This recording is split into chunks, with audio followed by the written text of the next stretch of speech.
Alright, io9.gizmodo.com. I know we've had our differences in the past, you being a pop culture shill, garbage tier media website and all, but today, can you just give me a little good news?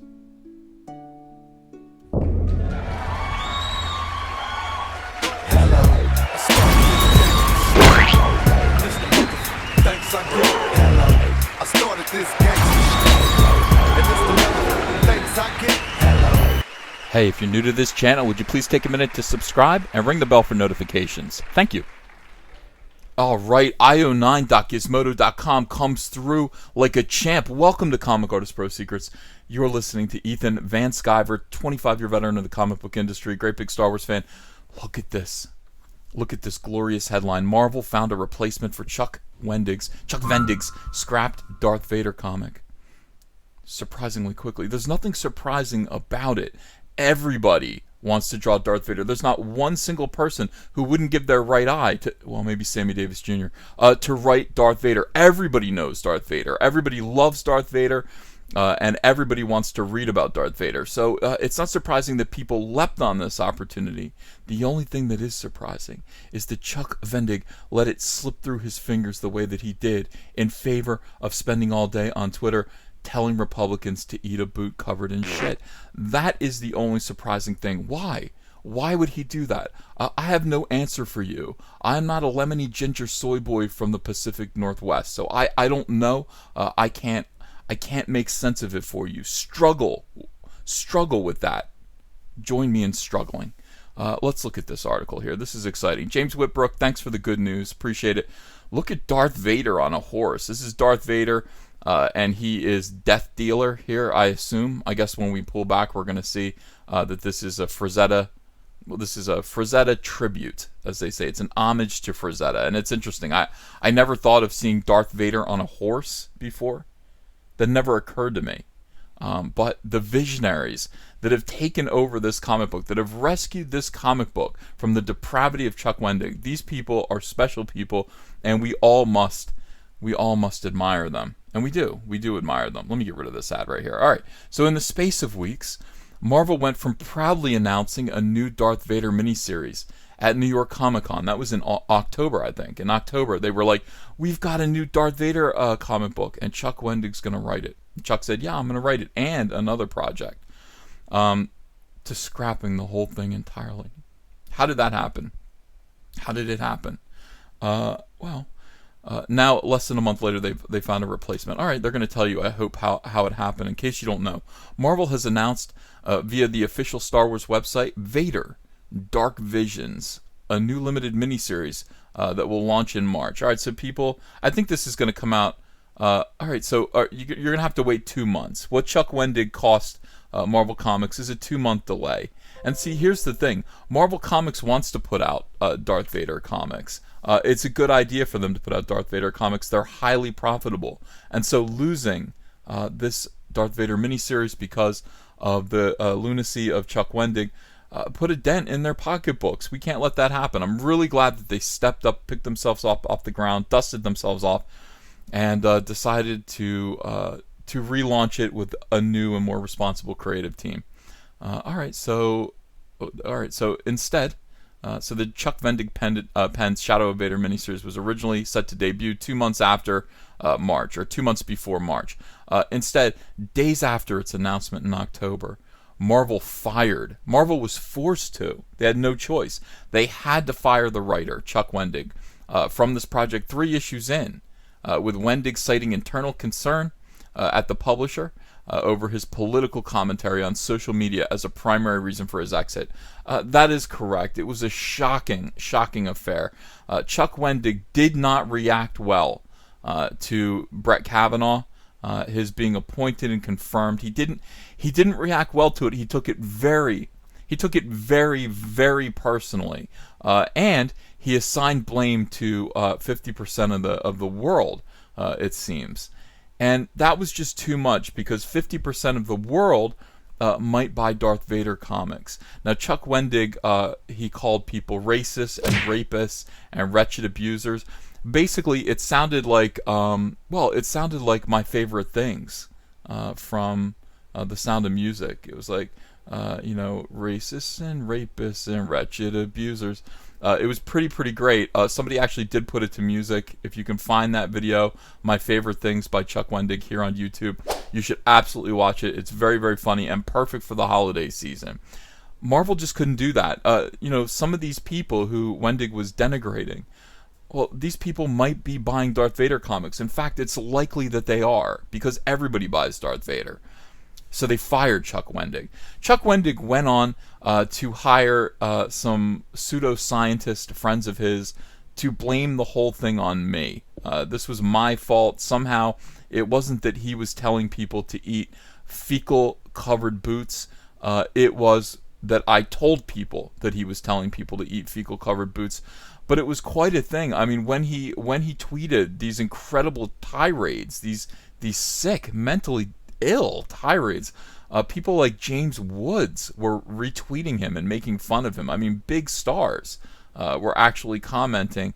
Ben Shapiro, political figures from Fox News were making fun of him. I just made a video and said, "Look at this weirdo," as I would do. I mean, it's part of part of commentary, part of Star Wars commentary. But he did decide to blame it on me to get revenge for Comicsgate or something like that. I'm sorry, but comic books will always survive. Comic books will always stand up to this, and they will find a way. No matter how many shit-covered boots you try to make comic book fans eat, they are still going to stand up, and they're still going to demand better comics by better creators, and I'm so proud of this. All right, so written by Jean Grey's Dennis Hopeless. Now, I don't know if his last name is real or not. It might be a pseudonym. It's a really cool pseudonym. Dennis Hopeless, great writer, featuring art from Paolo Villanelli. Paolo. I don't know why I couldn't just say that right away. Paolo Villanelli, with Brian Level stepping in as the series artist from issue 2. Dark Visions is being pitched as an anthology series. It examines Darth Vader as a figure of terror, power. Look at this. Look how great that looks. Oh my God. Yeah, you can't really complain about that, can you? I mean, you could, but who'd listen? That is phenomenal. Darth Vader on a horse. Yeah, everybody's gonna buy that. Of course they are, especially now that they're not being denigrated and insulted by the psychotic creative team, because the creative team isn't psychotic. They're great. All right. Professionals. Dark Visions is being pitched as an anthology series that examines Darth Vader as a figure of terror, power, and even hope through the lens of various people around him, promising to shed new light on the Dark Lord of the Sith in ways that readers had never seen before. If all that sounds familiar, it's because, well, it is. That's exactly the pitch that Chuck Wendig had, and he wrote 3 issues of it where I don't know, there was a mortician on the Death Star who ran into Darth Vader, and he was going to tell his personal story from his POV about what it meant to be touched by Vader. Not in that way. Not in that way. I mean, in your heart or in your nerves or soul or something like that. Not in a creepy way. Magnificent. When it announced Shadow of Vader at New York Comic Con back in October, Marvel likewise pitched the book as being a series of stories presented by different voices in the galaxy far away, all about their reaction to brushing up against the infamous Darth Vader as a vehicle for exploring unseen sides of Palpatine's dread enforcer. Hell, Dark Visions even features cover art by Greg Smallwood. It does, who had already been tapped to draw covers for Shadow of Vader, 2 of which were revealed before the book scrapping. So, again, the actions of Chuck Wendig affected others around him. There was a chance that Greg Smallwood, who had already drawn 2 covers, wasn't going to get his covers printed. They weren't going to be seen because somebody couldn't control themselves on social media. And that is the heartache of all of this. And thank God that Marvel didn't listen to the detractors, didn't listen to the weirdos who were blaming Russian soy bots on this. It wasn't Russian soy bots, as far as I know. It was simply that there is a standard of behavior, a code of decency, not even for Marvel Comics, but for the human race. We have to stop telling each other to eat shit-covered boots. We have to. Can we evolve to that point where we stop dipping our footwear in fecal matter and forcing it down the throats of people that we disagree with. Well, some of us have evolved to that point. Others still lag behind. But in any case, Marvel Comics rises up, and they do. They actually, by doing this, they present Darth Vader as a figure of hope in that way. Never mind that the writer is named Hopeless. He's a figure of hope. Okay, it's impossible to say if Dark Visions is simply Shadow of Vader with a new name and creative team. It is. For one, we've yet to see anything from it, and we'll likely never see anything of Shadow beyond Smallwood's 2 covers. But it isn't exactly difficult to see that there are some parallels between what Shadow of Vader had planned to do and what Dark Visions is offering. So it feels like we're getting a new team's rendition of a similar theme. And that is the right thing to do. I think Marvel liked the idea and decided, I don't know if it was Chuck Wendig's idea. If it was Chuck Wendig's idea, he lost it fair and square. Marvel Comics liked it. They're going to run with it. They're going to do it with a more responsible creative team. And I couldn't be more pleased. Regardless of how Dark Visions plays out, the Shadow of Vader will continue to linger over it. All right? Vader Dark Visions 1 is set to hit shelves in March of 2019. I don't think it's a shadow at all. I think it's a glorious sunbeam from the people at Marvel Comics who made the right decision.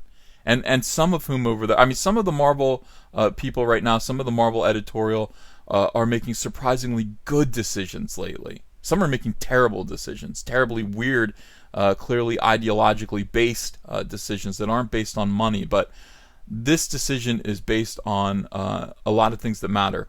It's based on decency, it's based on earning a profit, and it's based on not letting one weird Wendigo soy boy destroy what could have been a good time for Star Wars fans. Cheers to Marvel Comics today, and absolutely I will be buying Vader Dark Visions #1 and every issue thereafter to congratulate them for doing the right thing in 2018. Hey, want to follow me on Twitter? Okay, cool. I'm at Ethan Van Sciver. Talk to you there. Show your friends you support independent comics while showing the world who you back in the fight against the swarm with the brand new Cyberfrog t-shirt from Crypto Fashion and Comic Artist Pro Secret. Sizes come in small to 5XL, and take your choice of colors between navy blue, white, and black. And if you haven't yet, go ahead and order the Fandom Menace, Go Get Daddy's Belt, Tico, and Soilo t-shirts as well. Link is below in the description. You're going to look great. People love these shirts. They fit wonderfully. Thank you very much. If you enjoyed this video and want to become part of this community, subscribe to this channel by clicking the Laughing Man face logo right on your screen.